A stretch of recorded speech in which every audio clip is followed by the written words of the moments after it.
hovering.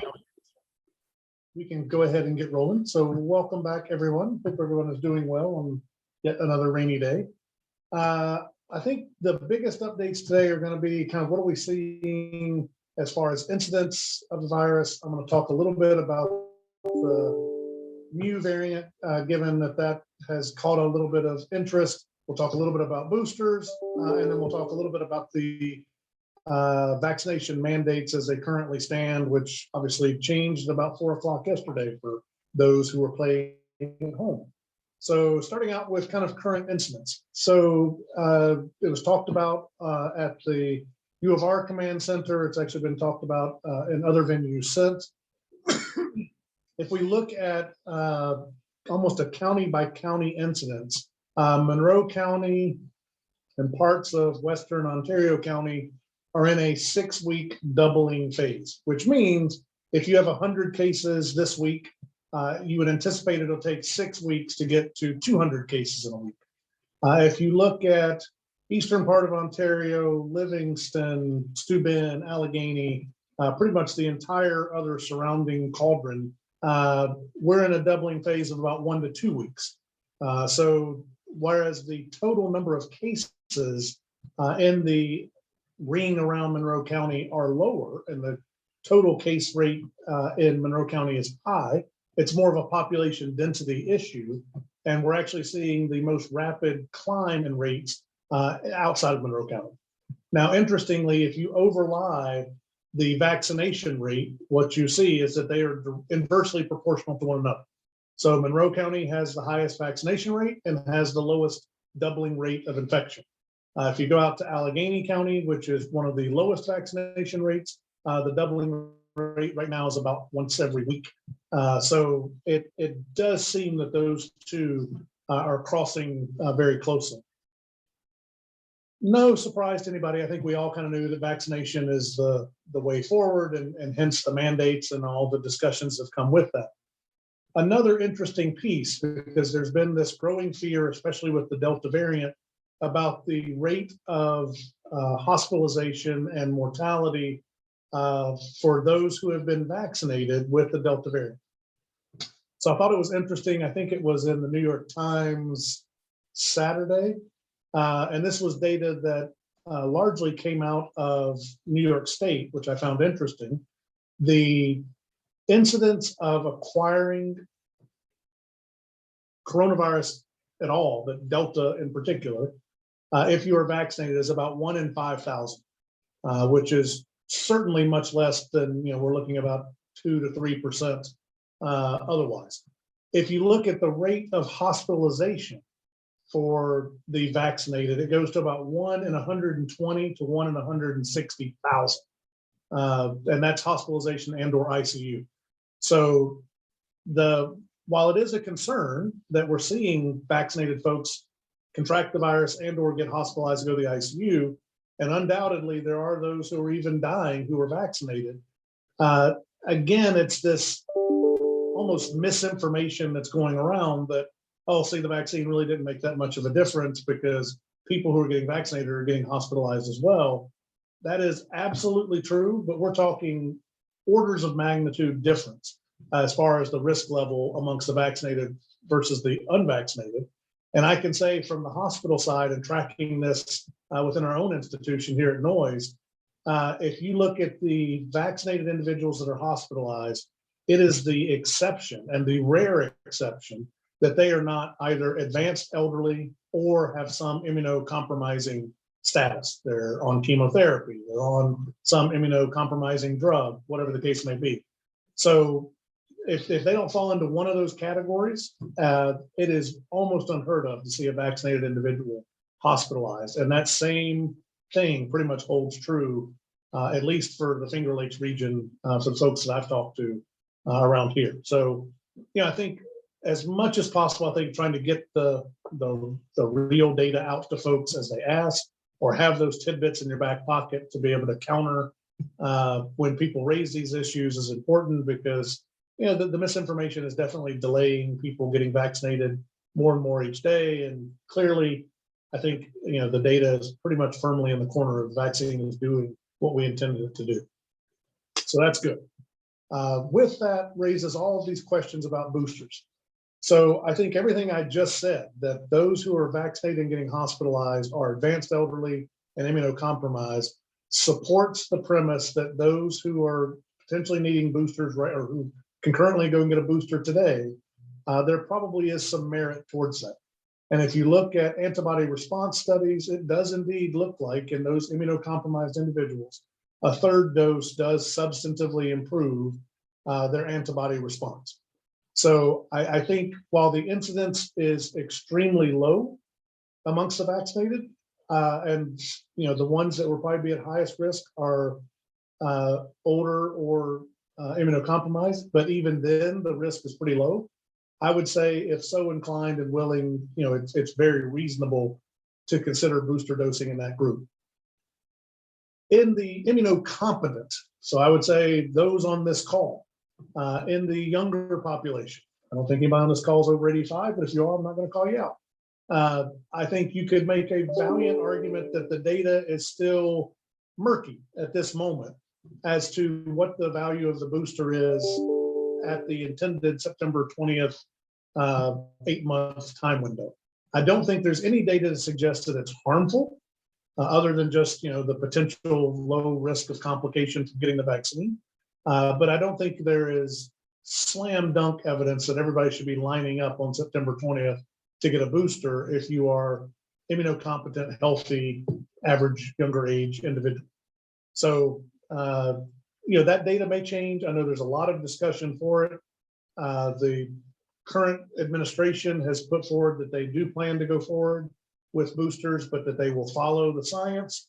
The CDC has been making recommendations, and there's a couple of former leaders of the FDA who have come out to say there's just not the evidence yet to support it. So we'll see what the evolution of this story is going to be. But I would not be surprised if we see a delay in booster dosing for the large majority of us on this conversation and others like us. So more to come on that. The next piece I will briefly mention is it's being pretty widely reported and has been leaning this direction for a while, that the anticipation is that Pfizer will be filing its emergency use authorization for 5 to 11-year-olds probably by the first week of October, and that the anticipation is that the FDA would be able to turn that decision around within about 3 weeks or by the end of October. So if things go forward, we probably will see the advent of vaccination ability for 5 to 11-year-olds by Halloween, would be my guess at this point. Certainly lots to come between now and there. Every minute seems like 4 days now, so we'll see what the next couple of weeks hold, but it seems like we are on that timeline for some vaccination availability for 5 to 11-year-olds. With that, folks have asked, not many folks on this call, but it has been a general question, I guess, in the community at large. There's been a lot of press about the United States donating vaccine to foreign countries. And will that diminish the availability of vaccine at the time we're doing boosters, potentially giving third doses to the 189 million Americans who have already been vaccinated? And now we potentially may need to give first and second doses to children in the 5 to 11 category. I think it's important to note that the administration just purchased 500 million additional doses of, I believe it was all Pfizer, and also has made an additional purchase of Moderna as well. And that was after they had already made additional purchases just a couple of months ago. So our availability of vaccine does not seem to be a concern in any way, shape, or fashion. Although I'll eat these words in the future, I don't believe that any of these recommendations will be impaired by availability of vaccine when and if the time comes for either booster dosing children 5 to 11 or the like. So for now, I don't think that's a big concern. Probably nothing else I'm going to say about that. I will fast forward into the vaccine mandate discussion because this is something that's getting a lot of attention. So everyone knows New York State had come out with basically you're a licensed entity, Article 28, 30, 33, congregate care, hospital setting, home care, nursing homes, the like. that you had between September 27th if you were a hospital employee, and October 7th if you were nursing home, congregate care, home care, to get at least the first dose of one of the COVID vaccines, or you were not able to work in a forward-facing area. And by forward-facing, it means if you would have any chance of coming into contact with a patient or another staff member, then you would have to be vaccinated, which is a pretty broad vaccination mandate.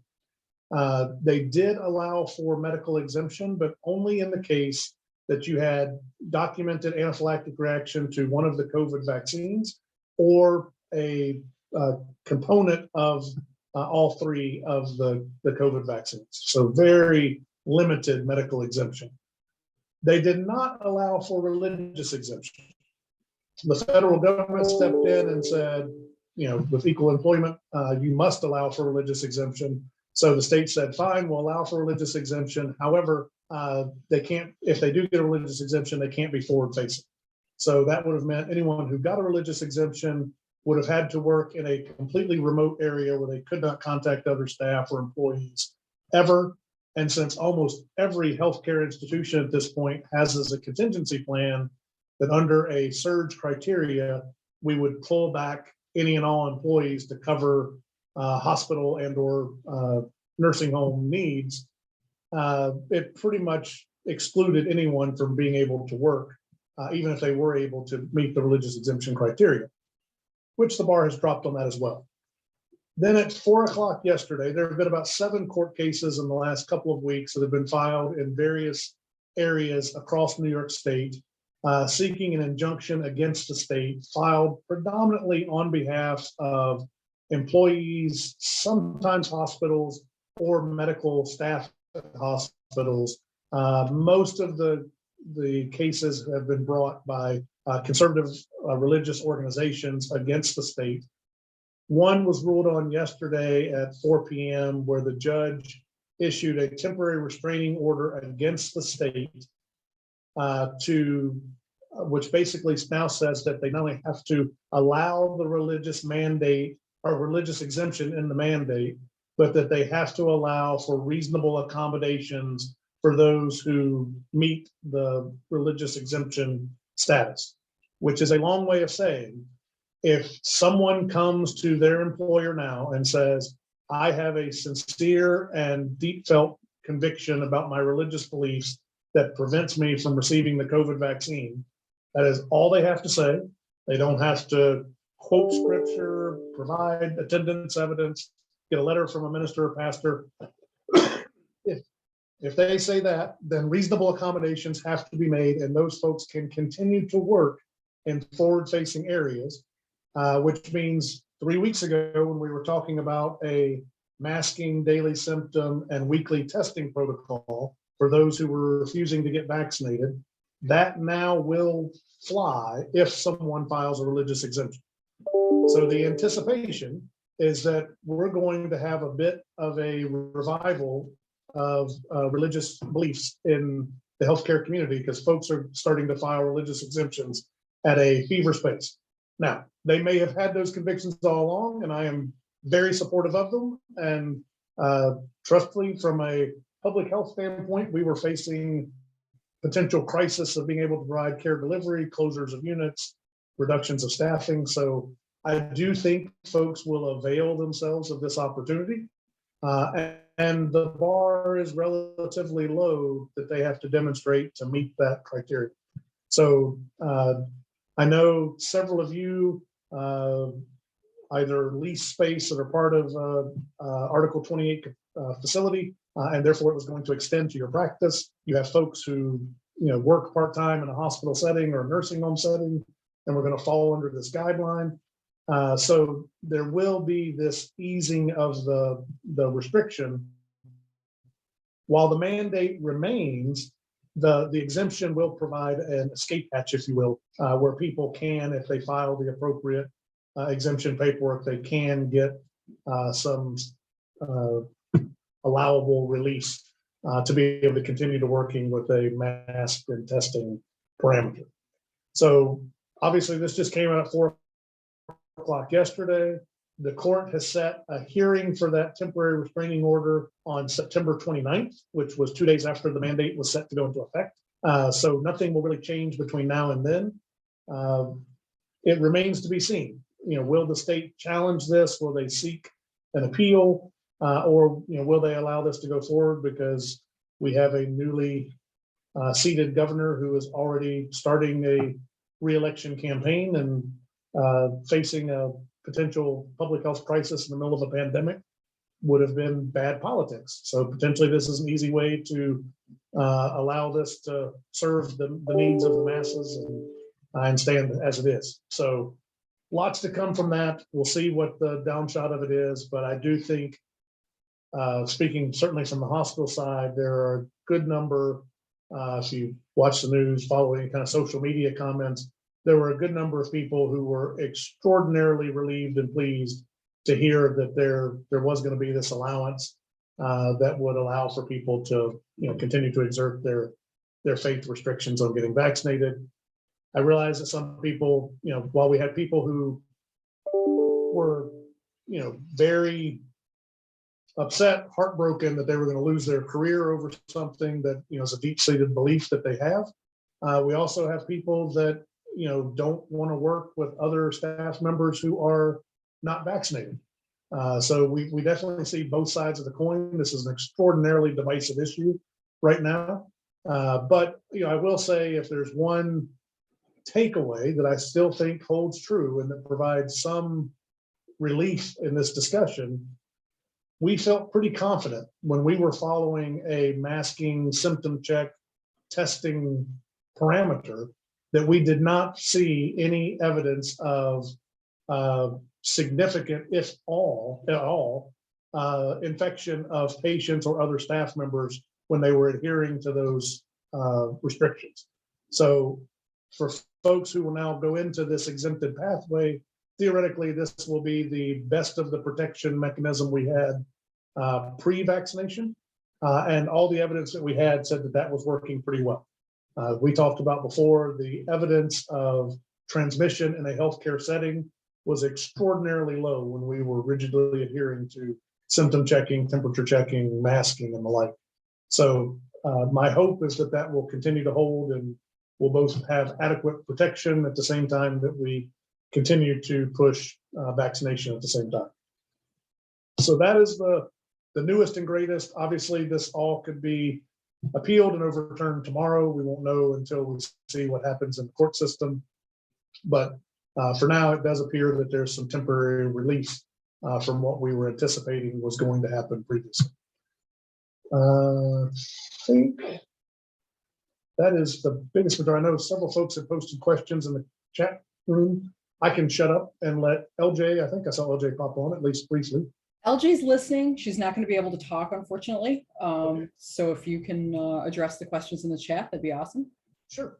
So can you address what's happening with contact tracing? Several families report a known exposure, but they've never been contacted by the county or given any instructions about quarantine. Also, patients had a positive home test and been unable to get a hold of the county to report the result. I've heard this a lot. And certainly if you get outside of Monroe County, it's even a bit more pronounced, I would say. So the party line message continues to be that if someone is an exposure and they do not hear from the health department, that no news is good news. They do not have to follow any quarantine. The county health department is doing that contact tracing. I've definitely heard of people who got contact traced a week or so after the exposure, and could that possibly be adequate contact tracing? Clearly, I think from a medical public health standpoint, you'd like to hear that the contact tracing was happening within hours, and I think at best it's probably happening within days. And certainly when we talk about some of the other outlying counties, it's maybe not even as good in that case. For folks who have had positive home tests, I will say, and I think all of us ran into this discussion before, if you just call the phone number in the health department, it is almost very unlikely that you'll get somebody on the phone right away. If you leave a message, which I still believe is what they're recommending, and or email the email address on the main page of the health department, I do believe that is the most likely way to get a response back from them. So that would continue to be my recommendation at this moment. If folks, get a positive test and are looking for further support, but I think the answer is going to be that if they have a positive home test, especially now that they're readily available in pharmacies, that they're going to be told that they need to go and get a PCR test for confirmation. We are still seeing a relatively high false positive rate amongst those home tests, unfortunately. So I realize that's not a great answer, but that's kind of the answer that I have right now. Patient with positive home test, county would not accept it. They're required to come in and have a PCR test. Perfect. I didn't even get to read the next one. I already had the answer. So yes, they are using the PCR test as the confirmation. The home test obviously raises the suspicion, but it's in and of itself not acceptable for final determination. So they will have to have that PCR test. Can we share the weekly testing protocols questions to help bad practices where to start in making these policies? Weekly testing protocols, I'm guessing this is questions that we get that people email in. If so, we can try to share that. If not, let me know what you meant by that, Catherine. Now, I don't want to answer the wrong question.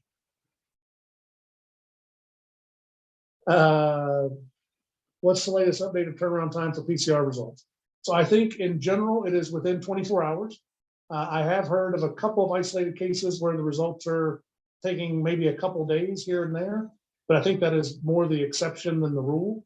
I know certainly many of the hospitals are expanding their availability of the rapid PCR, like the Cepheid and Roche analyzers.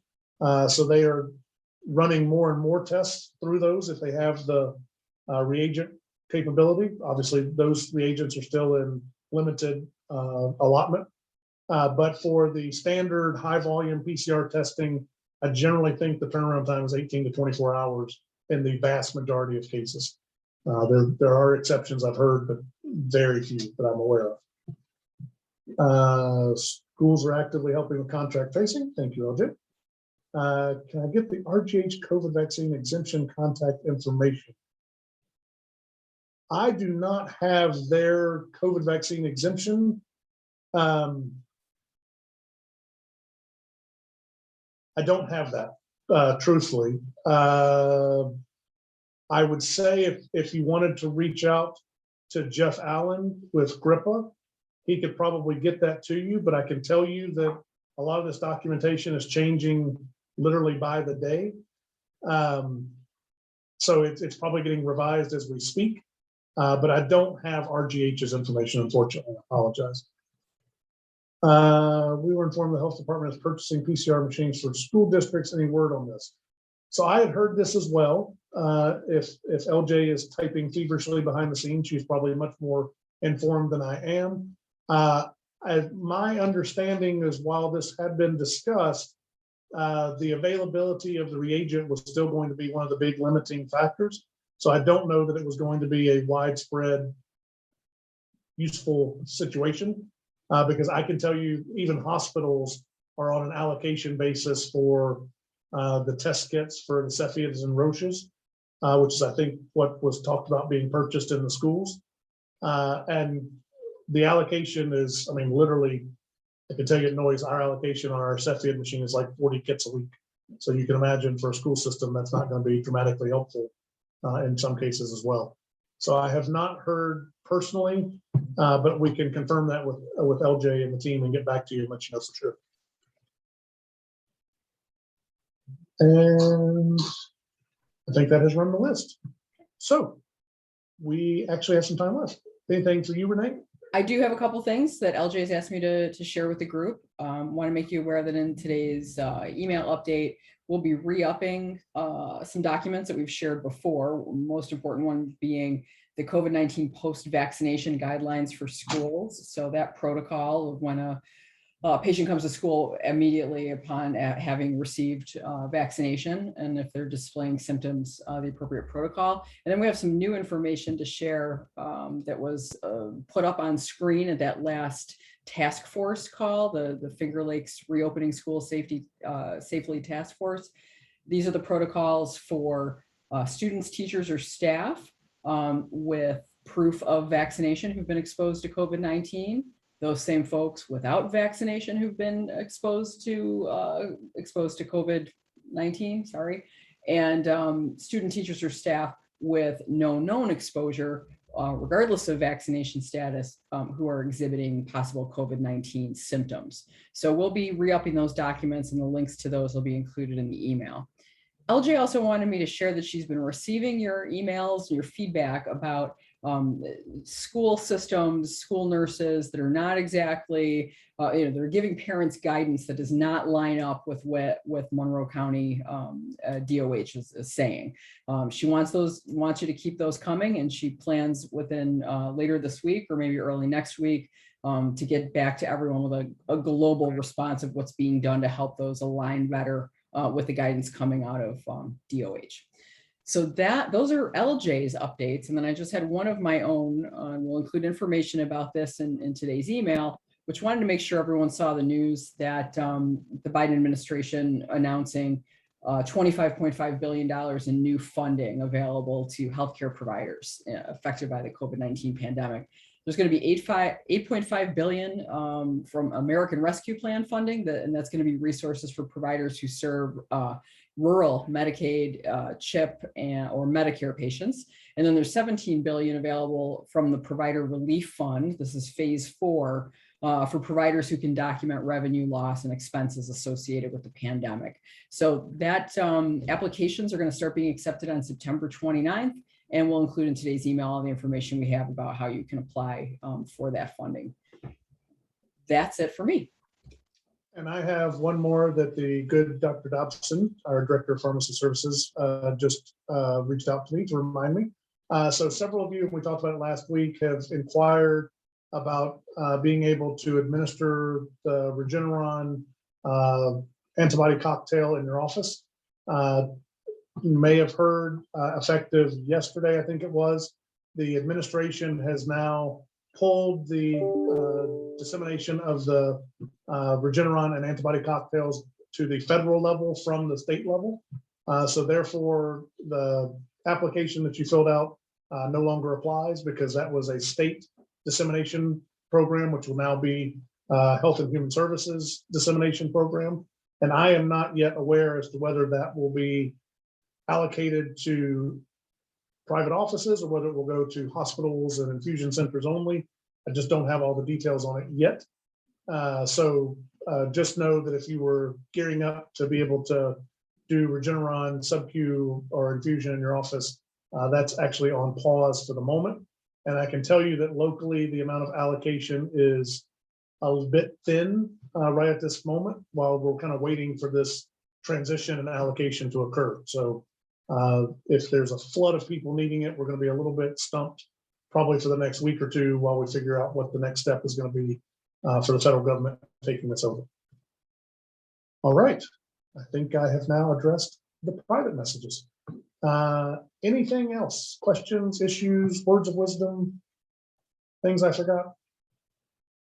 Funny stories? Gift card numbers? Anything? All right. We will give you 17 minutes of your life back, 16 minutes. So thanks, everybody. Certainly more news to come. We'll provide the email update later today, and we will see you back next week with the behavioral health call, and then right back here on Wednesday. Have a good one. Take care, guys.